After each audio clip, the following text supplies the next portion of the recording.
And now I'm going to focus on factors that are going to influence your career in general. So what I'm talking about is applicable to every one of you. Okay, and after that I'll also be telling you about how Strong Human Network can help you address this in a brief manner. So first thing is that the factor which influences your career is that what is the current level of skills which you have, right? So for suppose, let's say in this audience we have Rajni. Rajni has around 15 years of experience, and she has very high quality of experience of interacting with different kinds of people, and the kind of expertise she would have gained is of one level. Now our management trainees, they have 1, 2, 3 years of experience, and they are pursuing their masters at IIM Calcutta. They have a very different level of current skill set, right? So your current skill set is dependent upon how old are you, how much experience you have, and what kind of experience you had till now. All these things boil down to your current skills. So for suppose you take myself, I'm an entrepreneur. I have around 8 to 9 years of work experience at the moment. And because I have been an entrepreneur for 3 years, the kind of skills which I have acquired is humongous, you can say. Because entrepreneurship is like you are operating in real world, right? When you are operating in real world, you see all types of situations.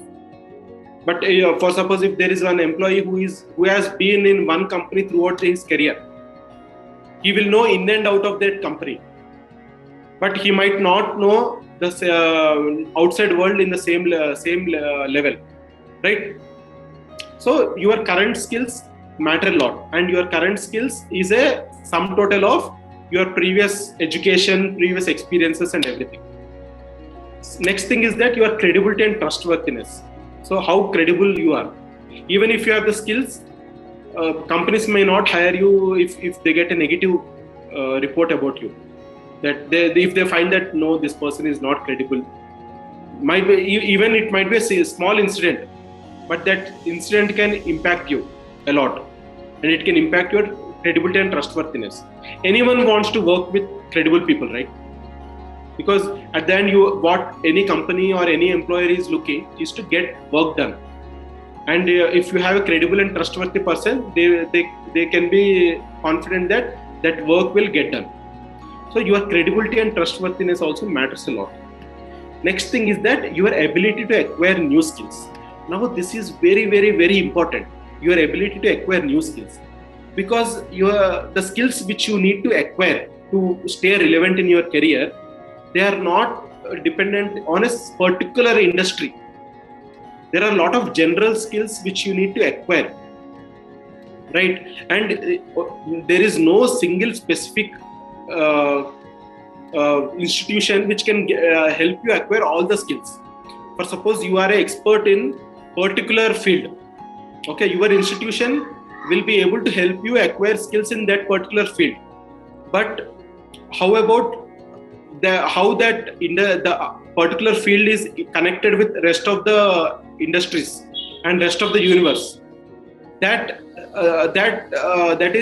you need to learn by yourself, right? And so many changes are happening, so you need to understand the complete ecosystem, and so you need to learn new skills which you might not have thought are important.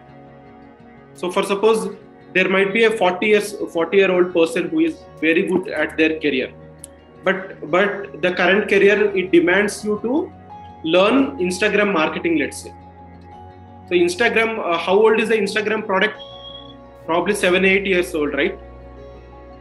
But this person has 20-30 years of experience, and the person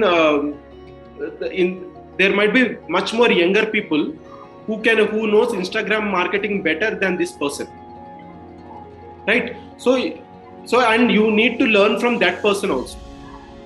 So there you need your ability to acquire new skills is not just dependent on you. Your ability to acquire new skills is dependent on the ecosystem in which you are existing. So let me tell you a small example. So for suppose you are a seasoned professional, let's say 10 years, 15 years experience you have, and you don't know something particular thing, you don't know how it is working. And people feel very shy in asking questions. And if you don't, if the atmosphere around you is not conducive, you will not ask questions. You will just stay silent for the fear of looking dumb. Yes, but this is impacting your ability to acquire new skills or not. So your ability to acquire new skills depends upon the ecosystem in which you stay. So SHN is also an ecosystem through which we are trying to help you acquire new skills, irrespective of which age group you are, because these new skills are dependent on something new happenings in the market, and there is some value add which everyone can do. So you can even learn from a youngster, you can learn from a very experienced person also. But if you don't have the right atmosphere, you will not learn from anyone. For suppose there is a group where there are young people and old people. Old people might not feel so comfortable asking questions to young people, right? And young people, they might think that, yaar, isko kya pata hai, ye sab online, these are all latest technologies and you need to be up to date with the market trends. And these people are old people, they don't keep up to date, so they are not useful for me. They can think like this. So there are always reasons to think that the other person doesn't know. But to acquire new skills, you need to have a proper learning environment where you can add some value, but at the same time, you can also take some value from the other person. And that other person, you don't need, other person need not be a very high level person than you. That is not relevant at the moment. So generally, when you say acquiring new skills or learning something new, it means that you are learning from someone more experienced than you. That is not the case now. You have to learn things from younger people also. There are a lot of younger people who are doing much better than older people. And older people, they are feeling that insecurity. Will I stay relevant? Because see, older people, once they get into the family, once you get into the family scheme of things, you have responsibilities and you have pressure to sustain, you have pressure to earn, right? So there are a lot of things impacting them. And so yeah, that's the situation. Next important factor which is going to impact is the pool of opportunities available to you. So see, to be honest, not everyone has access to all the opportunities. Some opportunities are available better to some segments of people. So for suppose there is a company which can pay as much as it wants. It has good paying capacity. Okay, and it wants to hire people. So will it send a notification to everyone that please apply for the role? Or will it go to probably IIM Calcutta and hire, like talk to 10 people and hire but 1 or 2 people out of them? It will do the second thing, right? So companies do what is more convenient for them. So that is why, for suppose IIMs, they have their own pool of opportunities. For suppose which IIM you join is very important, because every IIM has its own alumni network, and alumni networks help them during placements. So people at a particular college have more access to opportunities than others. So at the end, it is like even if you take a B school or a engineering college, the reputation of the engineering college also matters. If you have a certain reputation, you attract certain types of employers, right? So each college has its own ecosystem. So basically, ecosystem is very important. So let's say Bay Area in US, San Francisco is one ecosystem. If you go, a lot of people after finishing their engineering, they go to US and they go settle in Bay Area. They talk to a lot of people. They try their best. They put their efforts, struggle for let's say 6 months to 1 year, and finally they get some job in Bay Area, because Bay Area is an ecosystem, and if you put enough efforts, you will get it. Similarly, you can talk about same Gurgaon in India, right? Gurgaon in India, or let's say Bangalore. Bangalore is also a startup ecosystem. So if you are in the right ecosystem, it helps you a lot in future-proofing your career. So strong human network is also one ecosystem which we are building. Okay, so there are other ecosystems also, but there are some USPs of strong human network.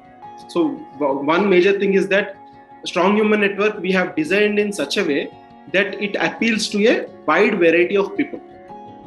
So what happens is that, let's say you take IIMs. IIM has a entry barrier. So only people who clear CAT, they can, and who clear CAT and who clear the group discussion and personal interview and all, they get selected to the B school, right? And that B school kind of like it nurtures it adds quality, and then through its network and all, it places the people in good careers, correct? But at the end of the day, all the people whom you find at a particular IIM, there are similar kind of people. They are similar kind of people. They are all students of some certain age group, of certain college background, certain interests. So everyone who comes to an MBA, they are interested in business and management, right? So it's a homogeneous group of people. Okay, but let's say after an MBA, after he graduates, can he work in a company with only IIM graduates? Right? You need lot of, any organization, to build any organization, you need all type of people. So let's say you need an entrepreneur, you need management people, you need technical people, you need support staff. So all of these people are different kinds of people. They are not one kind of people.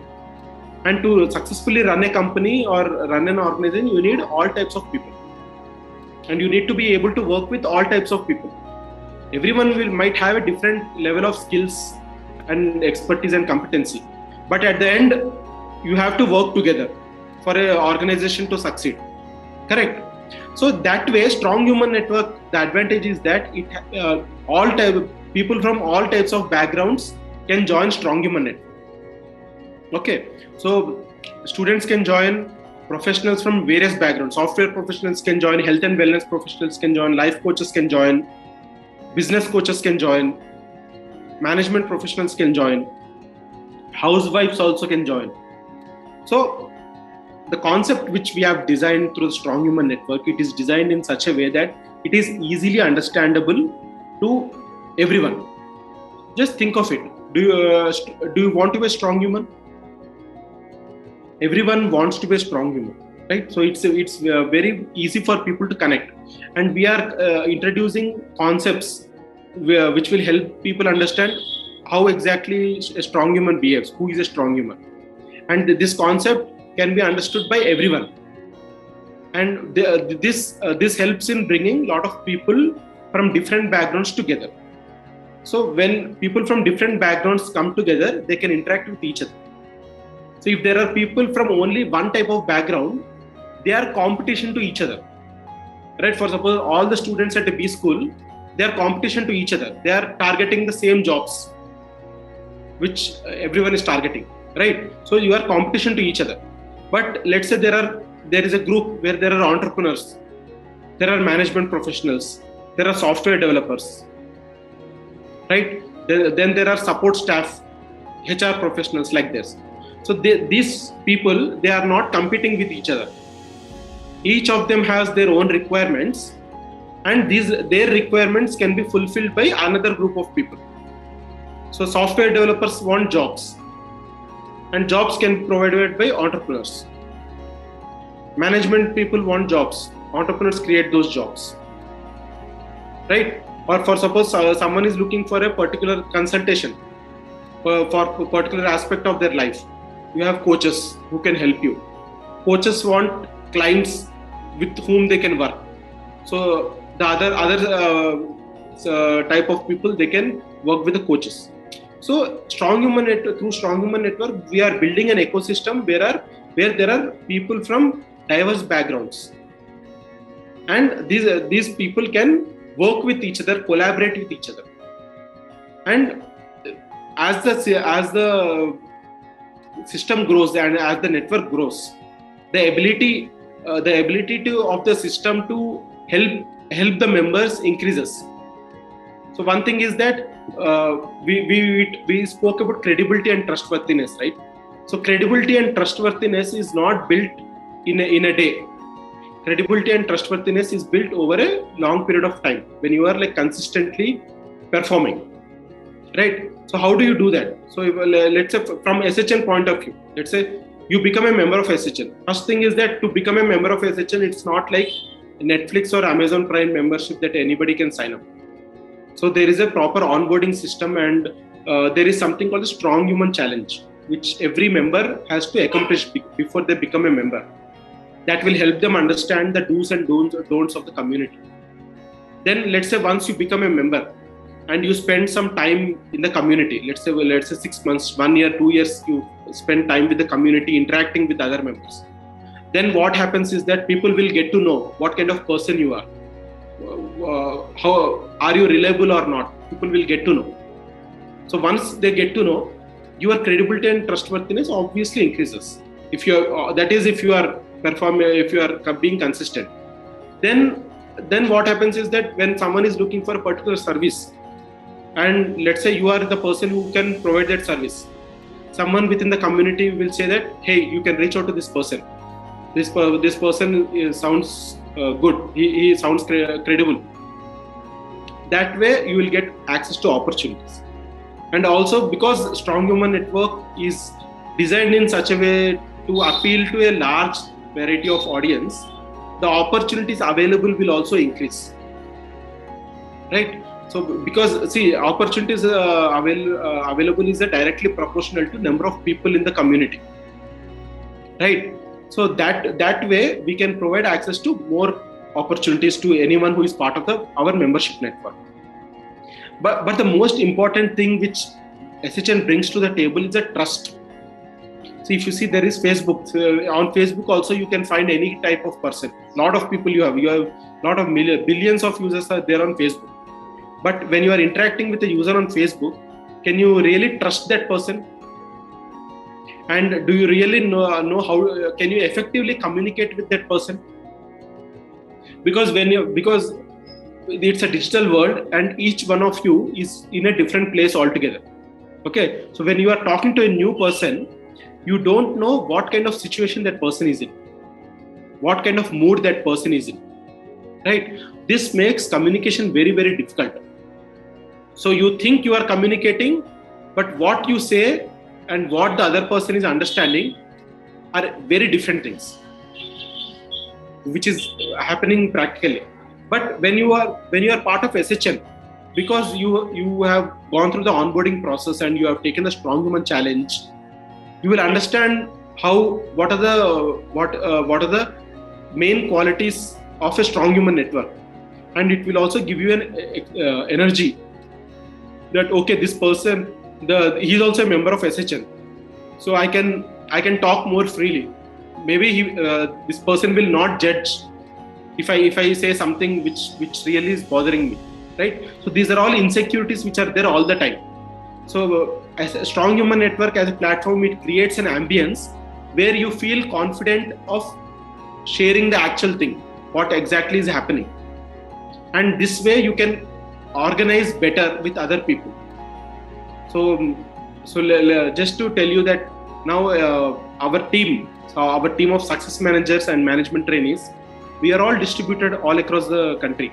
So Siddharth is in Chennai, Sarita is in Karnataka, Abhimanyu is in Calcutta, Anusha is in Hyderabad, Rajni and me are in Bangalore, Niharika is in Hyderabad. So we are people placed in different parts of the country, but we are able to work well in a very coordinated manner, irrespective of being physically distributed. Why we are able to do it? Because we are all part of Strong Human Network and everyone has taken the challenge, and we make each other comfortable. We take that extra effort to care about the opposite person, and that is why we work better as a team. So SHN helps you in building good, valuable relationships, and your career is actually a resultant of that. So as we spoke, your career is about skills and opportunities and trustworthiness, right? So all this comes through when you are part of the right ecosystem. So especially if you want to talk about the skills definitely, I think in today's world, if you want to acquire new skills, then you need to have the right ecosystem, because there is no particular one book which you can read and acquire all the skills. Information is distributed. You need to know which sources to read, and after that you need to discuss it with the right set of people. Then you will get the actual learning. So there is a theoretical understanding, there is a practical understanding that you will get through experiential learning through other members. So if you have open conversations with people, you can learn a lot, right? So that is what we are enabling through SHN. So I think that I have covered all the aspects. We covered the market trends, and we also spoke about the aspects which are going to influence your career, and I also briefly spoke about how SHN is going to help you.